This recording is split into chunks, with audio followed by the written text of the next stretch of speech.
What they're trading on is a unique public image carefully crafted over the past 20 years of Greenpeace warriors engaged in acts of derring do as they pursue their quasi-religious mission to save the planet.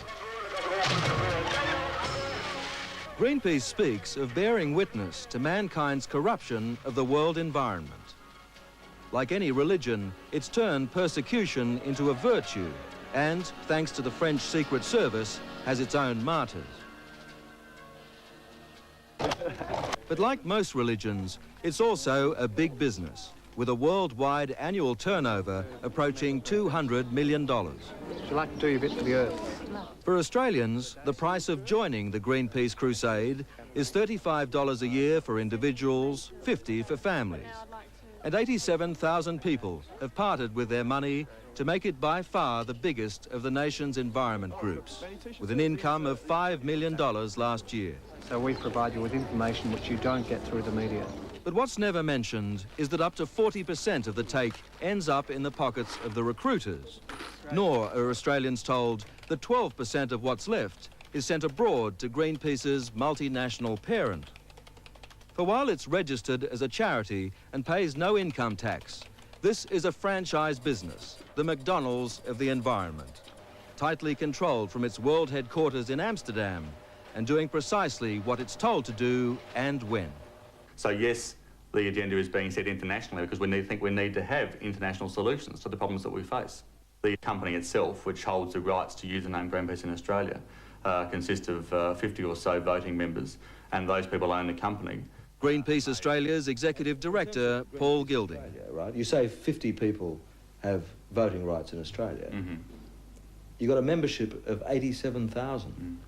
That's not democratic. Depends on how you define democratic. We acknowledge that we're not a democratic organisation in the sense of giving each of our members a formal voting in some sort of structure that decides policy. That's correct. But that's democracy. I mean, that means you're not a democratic organisation. Well, it depends on how you analyse that, doesn't it? I mean, the ALP, for example, is supposedly a democracy, but Mr Hawke doesn't consult his caucus or the public on new federalism. What I'm saying is democracy is a very subjective term.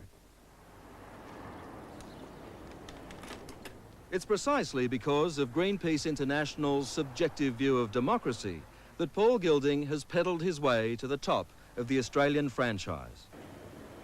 This former Air Force instrument fitter and organiser for the Builders Labourers Federation was installed after a classic union-style intervention by the parent group that saw the previous franchise holders purged for not being effective enough and failing to meet their revenue targets.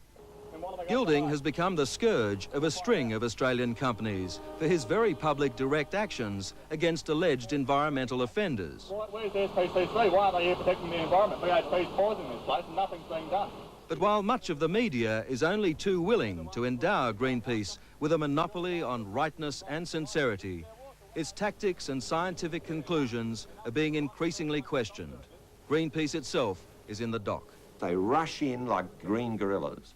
They explode something all over the front page. And then, 6 months, 12 months down the line, we found out that the charges weren't correct. In the meantime, there's been great panic, there's been inquiries, the company's been sent broke or near broke, it's cost millions, and they just walk away from it. Now, that's not right. That Australia, along with the rest of the world, faces an ecological crisis is in no doubt. The culmination of decades of abuse and neglect that the international community is only now beginning to address. Greenpeace has been at the forefront of efforts to highlight the extent of the problem, but the very commodity it trades on, its credibility, is now open to question in Australia. It's difficult for politicians, of course, to attack an organisation called Greenpeace. It's a bit like attacking motherhood.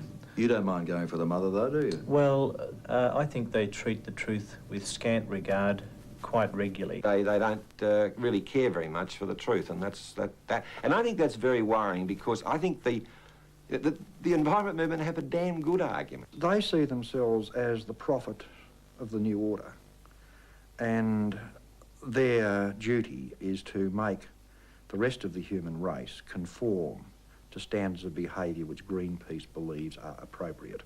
I don't think that there have been that many examples to prove that they've been wrong, and I would say that they have been right, quantum periods more than what they've been wrong. Right. Well, let me tell you this. We've uncovered a heap of them. where the information that they've given has been plain wrong.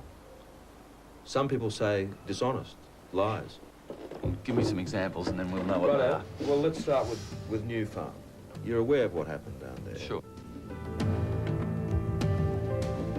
New Farm is a pesticide company on Melbourne's western outskirts that in May last year found itself a Greenpeace target, part of its worldwide campaign against the environmental contaminant dioxin. Most dioxins emanate from everyday practices, such as driving a car or smoking. But they're also released by certain chemical manufacturing processes, and that brought New Farm into Greenpeace's sights.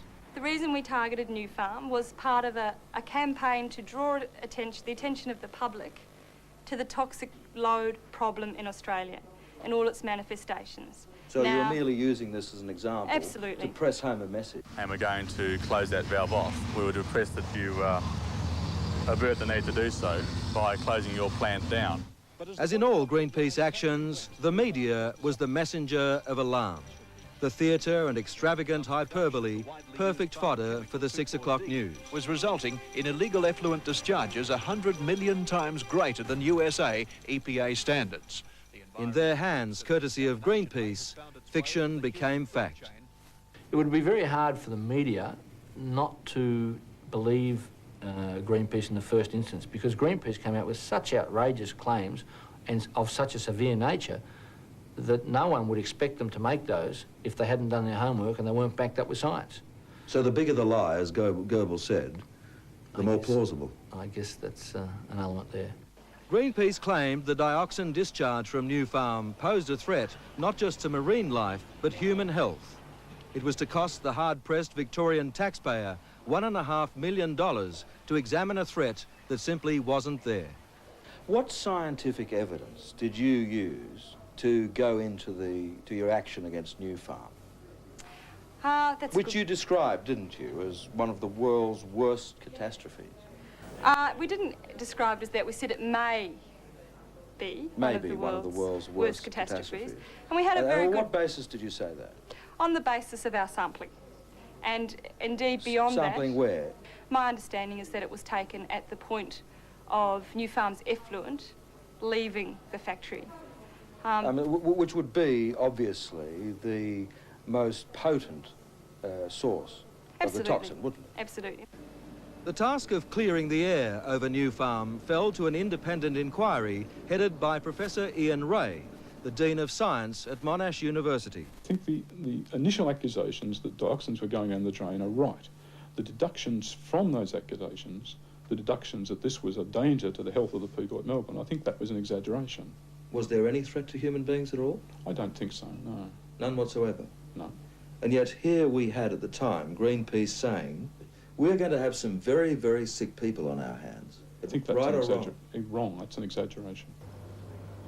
It's important to stress that harmful dioxins only have a discernible effect on human health at levels of parts per million. Yet the real concentrations found were parts per billion, 1,000 times lower. Most were parts per trillion, 1,000 times lower again. Where were the parts per billion? They were... In the sewer? In the sewer, and they were in the river muds.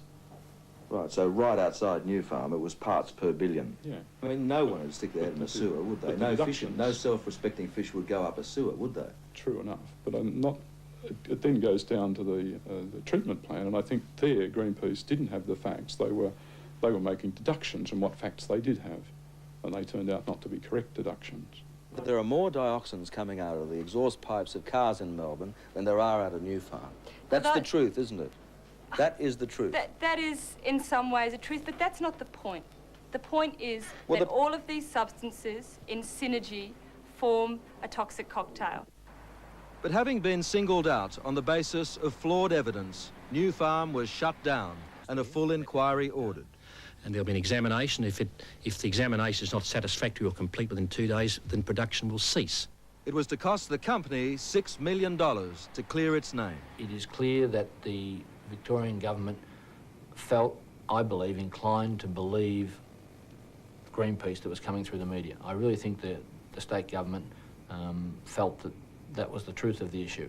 Again, I think because if someone was going to make such an outrageous or serious threat claim, they would have done their homework. Haven't they got an obligation to get it right for ordinary people to make a value judgment on these particular projects which is informed and rational? Absolutely. I mean, I just don't think there's any doubt about that. You know, if Greenpeace has actually made an error, then they need to acknowledge it.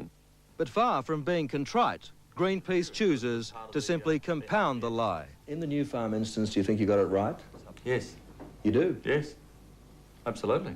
Well, I mean, how come this independent inquiry that cost the community $1.5 million concluded you got it wrong? it didn't conclude that at all. Yes, what it did. Concluded, yes, what it it concluded was that Greenpeace's original allegations were actually all well-founded. No, that's nonsense. It says there is no evidence to suggest a serious impact on the environment. None whatsoever. Nothing Greenpeace has ever said has been proven, as far as I know, to be incorrect. I think they got it wrong. But that's what they were doing. They were identifying an area that they thought would be of concern, and they used their publicity machine, as it were, to generate interest in that. You described it as potentially one of the world's greatest ecological catastrophes. It's here in the literature. The potential of that problem was then, and still is, very, very serious. But that was enough to throw people into a panic. I mean, did you know what you were doing there? Yes, we knew exactly what we were doing there. And there is no question that dioxin contamination in Victoria is very, very serious on a world scale. I think that's just another exaggeration. You get used to that sort of stuff in these games. There are industrialised cities all over the world look pretty much like Melbourne for dioxin, as far as we can tell. I put it to you that the Victorian people haven't got $1.5 million that they badly need right now because you mounted a scare campaign. We didn't mount a scare campaign. We simply exposed what was going on that the government authorities should have known about and didn't. And I'm very proud of what Greenpeace did in Victoria at New Farm. You make no apologies for it? No apologies at all. None? None. And so the Greenpeace way is never apologise and never retreat. This week they stepped up their propaganda war with this letter to all Victorian MPs alleging a campaign to discredit Greenpeace while they continued to discredit the independent findings. They did not look at predators at the top of the food chain in Port Phillip Bay itself. What's a predator? It's a fish that eats other fish, right. all right? But at if the top they say of the they've food looked chain. at fish, they've looked at fish. No, but they didn't look at the right kinds of fish. I think they're arguing that the study didn't go far enough, but if you look at the study, there was no reason to go any further than it did.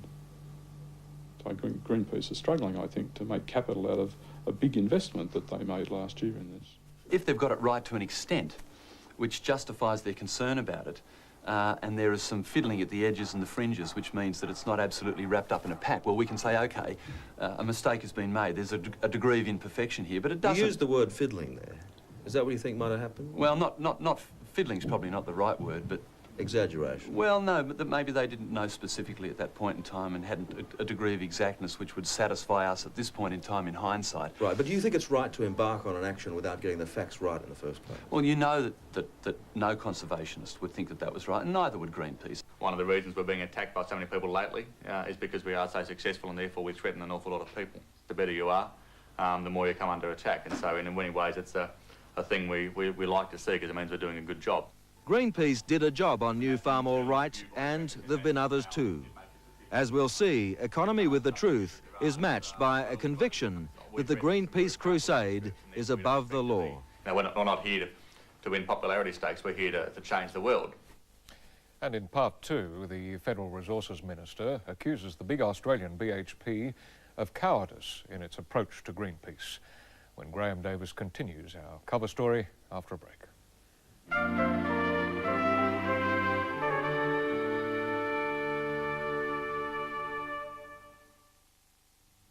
There comes a time when old values must be challenged. A time when beauty must be durable. When the concept of a superb ride must include total control, with safety that's built in without the burden of added weight. A time for an efficient luxury car crafted without compromise. The all-new Honda Legend Saloon. New technology, new wisdom, the new way. Why I went to Bankers Trust in the first place was because of their reputation. I was looking for security, I was looking for a tax-effective investment, and I don't have time to